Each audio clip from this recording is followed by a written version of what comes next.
అనగనగా ఛానల్‌కి అందరికీ స్వాగతం. పిల్లలు, ఇప్పుడు మనం చందమామ కథల నుంచి 'పగలు రాత్రి' అనే ఒక కథను వినేద్దాం. దానయ్య అనాయన ధర్మాత్ముడు కావడం చేత అడిగిన వారందరికీ లేదనకుండా అప్పులిచ్చి ఉన్నదంతా తగలేసి చనిపోతాడు. ఇంక దానయ్య కొడుకు జగదీశుడు బికారిగా మిగిలిపోతాడు. ఇంక రాతకొత్తలేవీ లేనందువల్ల అప్పులు తీసుకున్న వాళ్ళందరూ ఇంక బాకీలు చెల్లించరనమాట. ఇంక జగదీశుడికి ఊరి మీద, ఊరి వాళ్ళ మీద ఇంక విసుగు పుట్టి ఇంకెక్కడైనా బతుకుతెరువు చూసుకుందామని చెప్పి బయలుదేరతాడు. ఆ రోజు ఆ రాత్రి కూడా వాడు అడవిదారుల వెంట నడిచి, నడిచి మర్నాడు వేకుజామున ఒక నది దగ్గర చేరుకుంటాడు. నదీ తీరాన కొంత దూరంలో వాడికొక అందమైన భవనం కనిపిస్తుంది. జగదీశుడు దానికేసి నడుస్తాడనమాట. ఇంక సూర్యోదయం గూడా కావస్తూ ఉంటుంది.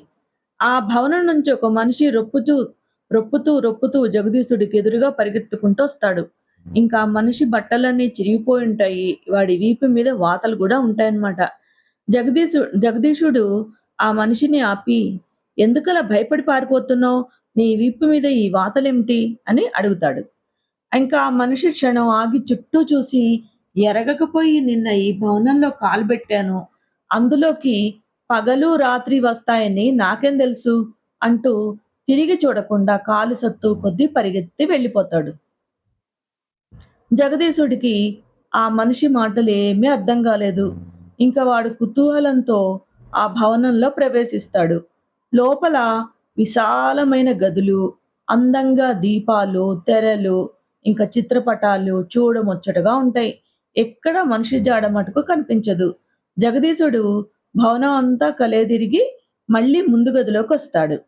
యజమాని గారికి నమస్కారం. క్షమించాలి. ఈరోజు మేఘాల మూలంగా సూర్యోదయం ఆలస్యంగా అయింది.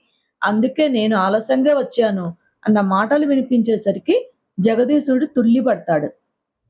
ఇంకా గుమ్మంలో ఒక యువత నిలబడి ఉంటుంది. ఆమె పైనుంచి కింద వరకు తెల్లని దుస్తులు ధరిచుంటుంది. ఆమె మెడలో మెరుస్తున్న ముత్యాల దండ ఉంటుందన్నమాట. ఆమె చేతిలో ఒక అందమైన నెమలి ఈకల విసనకర్ర గూడా ఉంటుంది. "ఎవరు నువ్వు? ఇక్కడికెందుకొచ్చావు?" అని చెప్పి జగదీశుడు ఆమెని ఆశ్చర్యంగా అడుగుతాడు. "నా పేరు పగలు. ఈ భవనానికి వచ్చిన అతిథులకు సేవ చేయడం నా పని" అంటూ ఆమె నడుం బిగించి పనిలోకి దిగుతుంది. ఆమె అన్ని గదులు ఊడుస్తుంది. ఇంక పొయ్యి రాజేసి రకరకాల పిండి వంటలతో బ్రహ్మాండమైన విందు భోజనం సిద్ధం చేస్తుంది. జగదీశుడు కళ్ళు పెద్దవి చేసుకుని ఆమె చేసే పనులన్నిటినీ చూస్తూ ఉంటాడు. "వంట సిద్ధం అయింది. మీరు భోజనానికి లేవచ్చు" అని ఆమె యొక్క బల్లపై వెండి పళ్ళెంలో అన్నీ వడ్డించి జగదీశుడి చేత ఆ భోజనం చేయిస్తుంది. ఇంక జగదీశుడు తృప్తిగా భోజనం చేసి ఇంక తాంబూలం సేవిస్తూ ఉండగా ఆమె వాడి వినోదం కోసము ఆడుతుంది, పాడుతుంది. ఇంకా ఎండవేళ జగదీశుడు పట్టుపరుపు మీద పడుకుంటే నెమలి ఈకల విసనకర్రతో ఆమె వాడికి విసురుతూ కూర్చుంటుంది.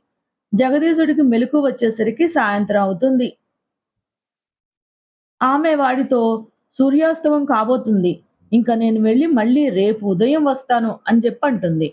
ఇంకా ఈ మాట విని జగదీశుడు బాధపడి, "నువ్వు వెళ్ళవలసిన అవసరం ఏమిటి? ఇక్కడే ఉండిపో" అని చెప్పి అంటాడు ఆమెతోటి. "అయ్యో! ఇంకేమైనా ఉందా? రాత్రి వచ్చి నన్ను మింగేదు" అని ఆమె వేగంగా వెళ్ళిపోతుంది. ఇంక జగదీశుడు నిరాశగా ఆమె వెళ్ళిన గుమ్మం కేసే చూస్తూ ఒక్కసారిగా దడుచుకుంటాడు.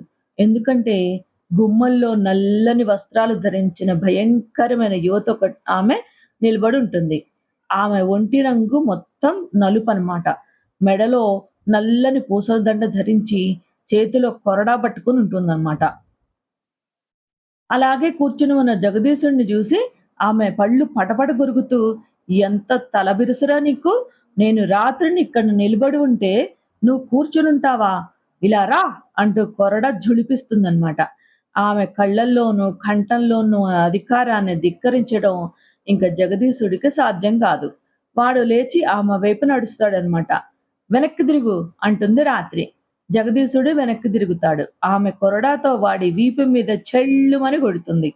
జగదీశుడి వీపు భగ్గున మండుతుందన్నమాట. వాడి చొక్కా చిరిగి వాతపడిన చోట ఇంతెత్తున వంగుతుంది.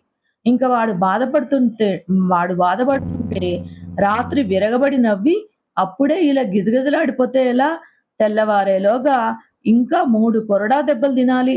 జాము జాముకు ఒక చెరుపు చరుస్తాను. సమయం తెలుసుకోడానికి. నీ వీపు మీద వాతలే నాకు ఆధారం. అసలే మతిమరుపు దాన్ని. వేళం మర్చిపోయానంటే పగలు వచ్చేస్తుంది. పగలు వచ్చిందంటే ఇంకేమన్నా ఉందా? దానిలో కరిగిపోను అని జెప్పంటుంది. తర్వాత రాత్రి జగదీశుడి చేత ఇల్లంతా తుడిపిస్తుంది. పొయ్యి రాజేయిస్తుంది. వంట చేయిస్తుంది. వాడు తనకు వెండి పళ్ళెంలో వడ్డించగా ఆరగిస్తుంది. తర్వాత తాను తాంబూలం నములుతూ జగదీశుడితోటి "నన్ను ఆనందింపజెయ్యి" అని చెప్పంటుంది. జగదీశుడు ఆడతాడు, పాడతాడు. రెండవ జాము ఆరంభంలో వాడి వీపు మీద రెండో కొరడా దెబ్బ వేస్తుంది. తర్వాత ఆమె వాడిని సూదులతో గుచ్చుతూ సరదాగా ఆనందిస్తుంది. మూడో జాము మొదట్లో ఆమె వాడి వీపు మీద కొరడాతో మూడోసారి చెళ్ళుమనేలా కొట్టి వాడు విసురుతూ ఉంటే కాసేపు నిద్రపోతుంది. ఆమె నిద్ర లేచాక జగదీశుడి వీపు మీద వాతలు లెక్కపెట్టి 3 జాములు గడిచాయని గుర్తు చేసుకొని నాలుగో జాము మొదట్లో నాలుగో దెబ్బ వేసి కొంతసేపు జగదీశుడి జుట్టు పీకి ఇంక బాధలు పెట్టి సూర్యోదయం కాబోతుండగా మళ్ళీ సాయంత్రం అయ్యాక వస్తాను. పగలు వచ్చిందంటే ప్రమాదం అని కంగారుగా వెళ్ళిపోతుంది. ఆమె వెళ్ళిన కొద్దిసేపటికే వందనాలు చేస్తూ పగలు వస్తుంది. ఆమె వస్తూనే జగదీశుడి వీపు మీద వాతలను తన నెమలి ఈకలతో విసనకర్రతోటి తాకుతుంది. ఆశ్చర్యం! అవి వెంటనే మాయమైపోతాయన్నమాట. తర్వాత ఆమె ఇల్లు శుభ్రం చేసి, చక్కగా భోజనం ఏర్పాటు చేసి, జగదీశుడు నిద్రపోతుంటే విసురుతూ కూర్చుంటుంది. నిద్ర నటిస్తున్న జగదీశుడు లేచి దాహం మంచినీళ్లు గావాలి అని జెప్పంటాడు. ఆమె విసనకర్ర అక్కడే పెట్టి లోపలికెళ్తుంది. జగదీశుడు ఆ విసనకర్ర నుంచి ఒక నెమలీకను తీసి పరుపు కింద దాస్తాడు. సూర్యాస్తమయం కాబోతుండగా పగలు వెళ్ళిపోతుంది. మరి కాసేపటికి రాత్రొస్తుందనమాట. వెనకట్లాగే ఆమె జగదీశుడి వీపు మీద కొరడా దెబ్బ కొట్టి వాడి చేత అడ్డమైన చాకిరీ చేయిస్తుంది.